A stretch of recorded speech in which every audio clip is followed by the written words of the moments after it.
চলো আজ তোমাদের একটা সুন্দর প্লেস ঘুরিয়ে দেখাই।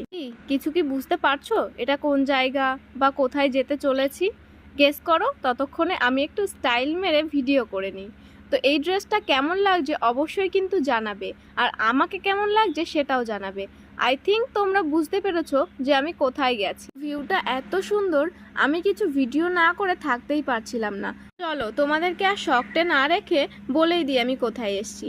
আসলে আমরা ফ্যামিলির সবাই মিলে জয়পুরের একটা ফেমাস জায়গা অ্যালবার্ট মিউজিয়াম হল, তো এখানে কিন্তু অনেক টুরিস্টরাও ভিজিট করে। আর এই মিউজিয়ামের ভেতরে কিন্তু অনেক সুন্দর সুন্দর জিনিস আছে। আর মিউজিয়ামে তো সুন্দর সুন্দর জিনিসই থাকে, তাই না? কি সব ভুলভাল বকছি আমি? তো এখানে আমরা টিকিট চেকিং করিয়ে ভিতরে এন্ট্রি করব। এখানে কিন্তু আমাদের ফুল ফ্যামিলি আছে, আর ওই দেখো আমার টুকি টুকি হাজবেন্ড। নেক্সট মিনি ব্লগে তোমাদের মিউজিয়ামটা ঘুরে দেখাবো, তবে তোমরা এখন ছোট্ট করে তাজমহল দেখে নাও। দেখা হচ্ছে নেক্সট মিনি ব্লগে। বাই।